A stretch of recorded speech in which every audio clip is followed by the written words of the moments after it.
I want to tell you about what I think is one of the most interesting ideas I've ever come across. It's a phenomenon that affects all of our lives daily, and yet barely anybody seems to be aware of it. I'm actually quite astonished that I went through all of my time in both school and higher education, and it never came up once. So, first things first, I love science fiction, and something that I remember very clearly from my childhood is watching episodes of Star Trek The Next Generation and feeling a sense of wonder. In the future, we will have spaceships that can travel between the stars, we will have transporters that can teleport people from place to place instantaneously, and we will have machines called replicators that can reshape matter into anything we might want. So is the premise of the show, anyway. We will also have improved as a society to the point where the acquisition of wealth is no longer the motivator of mankind. In fact, something that one notices about Star Trek is that nobody in the TV series uses money, save for some of the other more primitive cultures. I remember commenting about this during my time at university, and a friend of mine saying it was clearly a better system than the one we currently live in, where we're all constrained by money. If only it could be made to work. Maybe, he suggested, it could be run on the basis that if you're good at what you do, you get promoted to a more enjoyable job. Or maybe you get social kudos if you contribute more. What my friend was referring to was the so-called incentive problem of socialism. People are greedy, so if the rewards from society's collective effort are distributed equally, why should one strive to achieve more? I think that to most people this argument isn't a new one. But in the future depicted in Star Trek, we have evolved as a society. It's a possible future that many people believe in. I know this because I certainly did. If we can educate everybody the right way, and if we all believe in the cause, socialist systems can work, and we will all be better off for it. We all just have to be better people. I don't believe this anymore, and here's why. So at this point, we need to rewind back from the 24th century to Austria, the planet Earth, in the year 1920, where an economist by the name of Ludwig von Mises, this is him with a Ken Burns effect, has published a paper entitled Economic Calculation in the Socialist Commonwealth. It was a popular work, and you can be sure that volumes of this were simply flying off the shelves. Nah, not really, which was a shame in my opinion because Mises' insight represents a stroke of genius. Mises proposes that we consider a society in which there is only one owner of all the goods within that society. It doesn't matter if that owner is a despotic ruler, a benevolent state, or some anarchistic notion that everything is collectively owned by society. Mises also says that we should assume that everybody within that society is 100% committed to the common good. Nobody is lazy, nobody is selfish, there's complete solidarity, everybody will put their best efforts behind making the system work. He was, of course, referring to the relatively new communist state of the Soviet Union, but I think that the United Federation of Planets in Star Trek also fits this definition. As a citizen, you might be able to own your own toothbrush or even your own house, but what Mises is talking about is goods like raw materials and factories, the means of production. In the Federation, there is no private enterprise. No pun intended. Now, in a society where there is only a single owner of property, it follows that there cannot be such a thing as prices. Simply put, this is because it is impossible to buy something if you already own everything. When there is only one owner of everything, the idea of anything having a price becomes meaningless. Why does this matter? Imagine for a moment that in such a society, you are an official who has been given responsibility for organising an important economic task. For example, constructing a bridge across a river. In order to proceed, you'll be faced with a number of important decisions. For example, what material should you use to build the bridge? Do you build it out of wood? Stone? Steel? Something else? It might sound like the most basic question with a very simple answer, but it's actually very difficult. Let's say you chose to build the bridge out of wood. The problem you will immediately run into is that building bridges is not the only use for wood in your society. There will be other groups of people, trying to make everything from pencils to furniture to houses, who will also need a supply of wood. How important are pencils compared with chairs? Does your society need a bridge more than it needs 1,000,000 pencils? You'll have to go to the official in charge of wood allocation and make a bid for the materials you need, and they will have to make decisions as to how the wood is allocated. What if they tell you that pencils can't be made out of stone or steel, so you can't have any wood? Well, maybe, but then what about the shipyards or builders? Is your bridge more important than a ship or a building? This is before we even consider that in a real economy there are different varieties of wood, different kinds of stone, different grades of steel, all with different properties, availability and applications. And then there are more complex decisions. For example, what architecture do you use? Do you go for a suspension bridge, a beam bridge, an arch bridge, a truss bridge, a trestle bridge? These are all going to affect how much of a given resource you need in different proportions. How are you going to join your materials together? With nails, rivets, bolts, weld it, tie it together with ropes?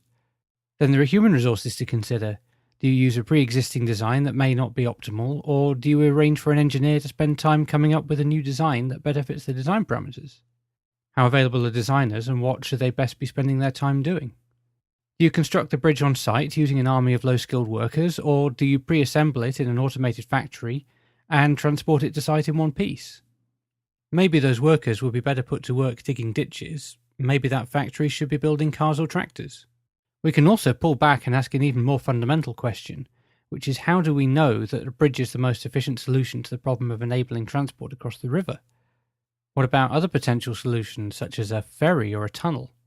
What might, on the surface, seem like a relatively trivial engineering task quickly escalates into an insanely complicated swamp of awkward decisions. There will also be a lot of conflict with other officials who also need resources to execute their part of the common good. To make the optimal decision, in effect, what you need, as the official in charge of bridge building, is some way of knowing the relative demand for all of the other uses of the materials, processes, and human skills you'll need. You need some kind of metric for a given resource, wood for example, that tells you how available it is and how much demand it is under from other competing interests. You need to be able to ask, how much will this cost? You need to know the price. This is something that, living in a market economy in which there is private property, we are simply able to take for granted. In the absence of that information, what will no doubt happen is that you and all of your colleagues will make your decisions arbitrarily. You'll just guess. This is what Mises shows us. Industrial economies have so many different interrelated functions, they are so complex, that it is impossible for a single owner to know what everything they have is worth relative to everything else. Without a system of money and market prices, it is impossible to know what to produce and how to produce it. So what happens in an economy where there is no private ownership of the means of production? I've already mentioned the Soviet Union as an example of trying to run an economy this way, so I thought I would share a few examples. There's a lecture on this topic given by an economist called Joe Salerno. I will link in the description of this video. He describes a situation where there was a great famine in the Soviet Union in the 1980s, despite no shortage of farmland or grain in the fields. The farms all had tractors, but what they didn't have was any diesel fuel to run them, or farm workers. Basically, the farm workers were all in the factories building tractors. The people were starving in the midst of plenty. Nobody knew how valuable a farm worker was compared with a factory worker, or how much diesel fuel was worth next to the production of tractors. Without this information, resources were being misallocated by the planners. Another example of central planning gone awry is one I heard of through a colleague I work with who is an expert on titanium. Titanium has some amazing mechanical qualities, but it is also a very effort-intensive material to extract and work with, so it only tends to get used for very specialist applications. Apparently, the central planners in the Soviet Union had decided that they needed a supply of it, so mines were dug and the metal was refined. The problem that the Soviets had, as the stockpile started to accumulate, was that nobody knew quite what to do with it. In the end, they used it for some very mundane applications like gardening tools. Most hilariously, a lot of it was eventually sold to the United States, where it was used to build the SR-71 Blackbird, a supersonic aircraft that was used to spy on the Soviet Union. My favourite, though, is this cartoon. I absolutely love the dry Russian sense of humour, and I think that this is a great example. In this picture, the first guy is saying, "Who needs such a nail?" And the second is saying, "It doesn't matter. What's important is that we fulfilled the plan for nails." It's satire, obviously, but basically when you are a nail factory and the officials you report to tell you to produce a certain tonnage of nails, the easiest way to achieve that goal is just to produce one giant nail. And there is some truth to this. Apparently there was a period in the Soviet Union where there were a lot of houses without roofs on them, because the factories were producing their target tonnage of nails, but there weren't enough nails because in order to meet production tonnage targets, the nails being produced were very large. These examples, and countless others that occurred in the decades following the publication of Mises' paper, are evidence that support his conclusion, which is this. Even if we assume that we are able to create a socialist society in which everybody is totally committed to placing the common good ahead of their own interests, it will still fail economically because it will be unable to allocate resources effectively. And that's the important point here. This isn't an incentive problem. We can assume everybody is dedicated to the cause. This isn't an intelligence problem either. Indeed, the people directing the Soviet economy were extremely intelligent and well-schooled.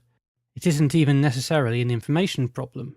The administrators knew about available processes and how much of what resources were being produced. It is simply a question of price calculation. Nobody knows what to produce or how to produce it.